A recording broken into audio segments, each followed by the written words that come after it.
Alors Cédric Chaussinan, je suis cheminot à la SNCF. Au sein de l'entreprise actuellement, je suis responsable d'équipe. Je suis délégué syndical. Je suis quelqu'un qui est très axé sur l'équité. Ce que je trouve intéressant avec les syndicats, c'est que on est là pour aider les gens. Ça, c'est le moteur principal. Après, c'est aussi d'être à l'écoute des problématiques, d'aller porter les besoins des gens, les attentes auprès de la direction et essayer de trouver une solution. Enfin, il faut essayer de trouver quelque chose qui soit équilibré. L'intention, elle est là. Quand j'ai cherché ma voie, je me suis adressé à tous les syndicats qui existaient à ce moment-là, qui étaient disponibles, et en discutant, en fait, c'est celui qui se rapprochait le plus de mes valeurs. Alors à l'époque, je n'avais pas trop la notion de ce que c'était la différence entre un syndicat réformiste ou non. Il se trouve que donc l'UNSA fait partie des syndicats réformistes et j'aimais bien cette approche. En fait, on essaie de faire en sorte d'aller de l'avant tout en préservant quand même l'intérêt des salariés. Ça permet d'éviter des situations de blocage comme on peut l'avoir dans d'autres situations où on se met dans des postures qui sont jusqu'au boutiste, sur des postures dogmatiques. J'aimais bien l'UNSA pour ça, parce que c'était une approche différente pour trouver des solutions. Aussi, ce qui me plaisait dans l'UNSA, c'est qu'on n'a pas un mode de fonctionnement vertical. Un des gros plus de ce syndicat, c'est qu'on nous interroge, on nous pose des questions, on nous demande notre avis, et en fonction de l'avis qui va ressortir dans la majorité, en fait, la politique elle va s'adapter à ce qui va revenir des adhérents, des militants. On est plus en adéquation avec les postures qu'on a et qu'on n'a pas comme ça à subir quelque chose qui vient d'une décision qui émane d'une sphère beaucoup plus haute qu'il faut appliquer bêtement, quoi.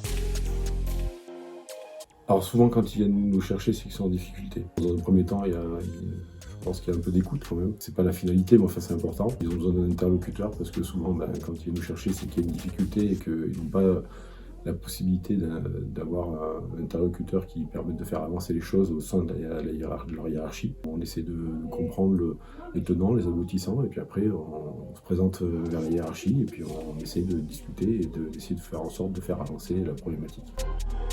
Et voilà, c'est les petites luttes du quotidien. Donc oui, l'essentiel c'est d'être là, d'être présent, d'être sur le terrain, défendre les gens. Quand on arrive pour les voir, qu'on soit bien accueillis, qu'ils se livrent à nous, qu'ils nous posent des questions, qu'ils nous fassent remonter des informations, en fait, en soi, ça c'est déjà une victoire. C'est la satisfaction de cette notion de rendre service aussi. Voilà. Des fois, il y a peut-être des gens qui se seraient retrouvés dans des situations inextricables et qu'on aura peut-être évité beaucoup de difficultés.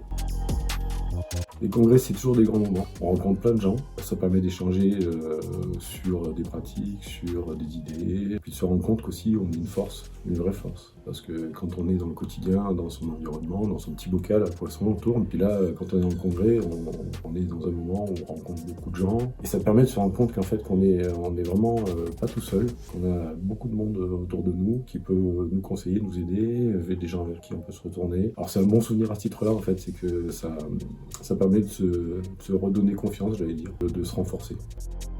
Ouais, 2006, 2007, je sais plus. J'étais monté à Paris une fois. C'est une autre dimension. Moi, je suis habitué à faire des petites manifs sur Valence, un peu sur Lyon. Et là, effectivement, c'était autre chose. Le déplacement, il est beaucoup plus long. On est nombreux. Une ambiance de folie. Enfin, ouais, c'était un grand moment. Ouais, j'ai beaucoup apprécié. C'est la disponibilité, de l'écoute. C'est donc un engagement, il faut avoir une forme de continuité. Ça demande quand même beaucoup d'énergie, mais c'est aussi quelque chose qui apporte beaucoup. On a du retour sur les actions qu'on produit, pas toujours le retour qu'on aimerait, mais en tout cas, quand on a du retour, c'est hyper satisfaisant. L'UNSA m'accompagne en fait par le principe d'avoir de la disponibilité quand on a des questions sur lesquelles on n'a pas forcément la compétence. Donc on peut toujours interroger quelqu'un qui aura apporté une solution. C'est aussi d'un point de vue matériel. L'union fait la force. Sans syndicat, il ne se passera rien. On est une force utile, en dépit de souvent ce qu'on nous dit. Il y a beaucoup de gens qui sont hermétiques à tout l'aspect syndical. Souvent, c'est des gens qui sont déçus par les systèmes en général. S'il n'y a pas de personnes qui sont là pour se placer et discuter avec la direction, les salariés sont pénalisés. Après, il y a aussi des différents types de syndicats, et je sais que moi, ce que je trouve intéressant à l'UNSA, c'est qu'on est dans des postures qui ne sont pas des postures extrémistes et jusqu'au boutistes, ni dogmatiques qui dépendent d'idées qui sont surannées, et ça c'est important. De rien.